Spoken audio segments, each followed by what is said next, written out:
Hey, Jake. Andreas from ESPN. Can you talk about the opening minutes when you see Mike across the ring from you? He's giving his peekaboo style. He's coming forward. What were your initial thoughts? Because it seems surreal that you got in the ring with Mike Tyson. Yeah, I was just so prepared. I've gone through the moment so many times in my head and meditation and stuff like that. So it didn't faze me, and I just felt at home just because I'm on the path of riding my destiny. And when you're really close to God and on the path of your destiny, you just feel everything so much more, and you just know what's going to happen ahead of time. Well, round three, Mike seemed to be running out of gas a little bit. You were working the jab really well. At any point, did you start to take your foot off the gas just a little bit because you noticed he was tiring out? Yeah, definitely. Definitely a bit. You know, I wanted to give the fans a show, but I didn't want to hurt someone that didn't need to be hurt. Did you feel Mike's power at all? No. He hit you with one and give him the tongue. Only because the crowd got turned up, but it didn't actually hurt. But I mean, no one's punches have really hurt. I got buzzed a little bit against Tommy Fury, but that's about it. It didn't hurt. No, I was just off balance when Woodley hit me, but because I was throwing a check hook and I missed, and then my chin was open, and then he hit me and I went, oh. It didn't hurt. Calvin Watkins, Dallas Morning News. Do you feel like it's time for people just to accept you for who you are and not try to say, hey, you need to fight ranked fighters or fight for a belt or those kinds of things, and just accept what you bring to the sport? Because obviously, look what you did tonight. Yeah, I mean, I think so, but people just love to hate me. I'm easy to hate, and I intentionally, say things to make people hate me. I play the heel. I feed into that, and that's just what I like to do, and that's what entertainment is. And at the end of the day, I started as a 17-year-old in Los Angeles in the entertainment business, but I've been in this sport for 4.5 years and have been so active, doing every event, taking any fight possible. So if people want to see more, or this challenge, or fight this person, whatever it is, my response to them is just give them a couple more months, because I'm going to accomplish more things in just a matter of months, and I plan on doing everything in this sport that there is to be done. But just to be clear, right, he's fought UFC champions, he's fought boxing legends, and he's fought boxers that someone with his experience should fight, and he's knocked them out in the first round, right? He did that twice in a row before Mike Perry. He was fighting in front of 4,000 people last December in Orlando, knocking the dude out in the first round, but doing what traditional boxers do. And now he's here putting on the biggest show that boxing has seen in 40 plus years. There was a fighter who tried to bombard our press conference, former fighter, on Thursday, and it was ridiculous. That dude fought somebody that was 9-21 in their 12th fight. This young man who has 4 years in the sport, 3 years with MVP, he just fought the baddest man on the planet in front of 72,000 people on Netflix. And he took it all in and stepped up to the challenge. So to your question about what's next, he's going to do everything that he wants to do to become a world champion.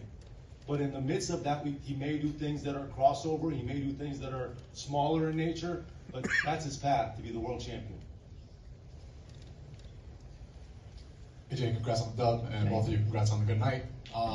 The crowd got a little restless toward the middle of the fights. We started hearing the boo birds. Reaction on social media isn't too great about the fight in general. Any reaction to that at all? Yeah, man, thank you for everyone tuning in and coming. And, I tried to give the fight the best fight I possibly could.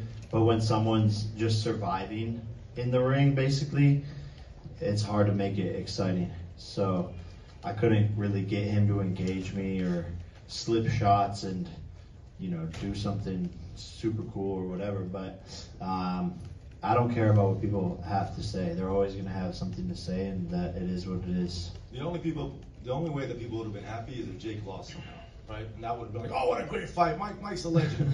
If he knocked out Mike Tyson, it would have been rigged. The fight went to 8 rounds. Oh, Mike wasn't trying. Oh, the fight wasn't good enough. It was an unbelievable display between a 58-year-old legend and a 27-year-old relatively young boxer. And he actually outboxed the boxer. Jake Paul outboxed Mike Tyson like he said he was going to do. Did you not?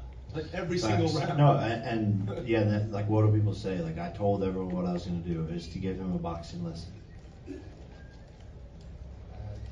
Ellie, Oh, Jeremy. are you out of retirement? When did I retire? Bro, I haven't seen you in like a year, 2 years. I'm on the road all the time. You got invited. Damn, I miss you, Ellie. I miss you too, but first of all, congratulations. Tremendous event. A to Z, one of the best events I've ever been to. Thank now, you. you called out Canelo in the ring. Gervonta Davis just posted that he would beat the brakes off of you if you guys fight. Yeah, I mean, I'd be down. Let's run it. Like, I'd be super, super down. I don't know if Gervonta needs Jake Paul. Let's be clear, right? is there a height limit in boxing? What about you and Conor McGregor? Are you interested in that? Yeah, he'll never do that though. He knows. He knows way more. One, he's under contract. And He's two, not his own boss. And two, he won't do it. He knows better. He might. And it's say- funny to say like, yo, Conor McGregor is scared of Jake Paul, will never box him, but it's the fucking truth. And look at him go toe to toe with Nate Diaz, who was easy work for me. It was like a Monday sparring session to beat Nate Diaz's ass. So it was easy work for me. It was like a Monday sparring session to beat Nate Diaz's ass. So he doesn't ever want to smoke with me. It won't ever happen. We believe Canelo would do a cruiserweight fight. There's no way Conor does a cruiserweight fight.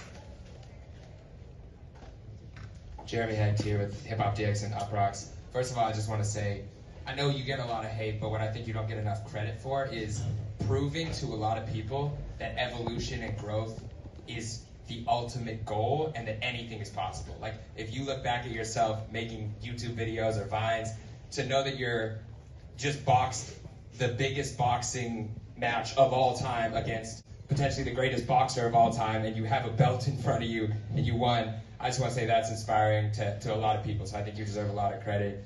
And then I would love to know, I'm just a big music fan, what is on your playlist pre-game? Did you listen to a specific song right before when you were training? Were there a few songs that got you to the point where you're the winner tonight? Yeah, me and my girlfriend were listening to Olivia Rodrigo, and then listening to Mr. Saxo Beat was the team's like theme song for the training camp. But thank you for your kind words, and yeah, my goal is always to show kids, or even if someone's already older, that no matter what, in 4.5 years, I'm a living proof that you could start something and rise to the top of it just with hard work, commitment, and dedication. Jake, right here. Congratulations, man, on a good fight. I spoke to Andre Ward, Stephen Goodin of KOR Sports, by the way. I spoke to Andre Ward afterwards, and he said that he didn't want to come out and say that he thought you carried Mike, but he said that he kind of respected that, let him live a little bit, you know, he didn't actually go for the finish. Would you agree with that? Did you carry Mike? Yeah, I mean a little bit. Yeah, like there was a point where, you know, I was just like, okay, he's not really engaging back. And so I don't know if he's tired or whatever. And I could just tell, you know, that his age was showing a little bit. And I just have so much respect for him. And that like violence war thing between us, like after he slapped me, I wanted to, you know, be aggressive and take him down and knock him out and all that stuff. But that kind of went away as the rounds went on. You want to talk about the last 3 weeks at all? I think Oh, it's important yeah. to share. Yeah, I 22 days ago, I completely sprained my ankle, completely tore the ligament, the anterior ligament, and like contusion, snapped the other side of my foot. Was on crutches for 4 or 5 days, and it just hindered the end of my training camp. I don't know how it didn't get leaked or anything like that, but it just made everything mentally more difficult to go into the ring with a sprained ankle, having to tape it up.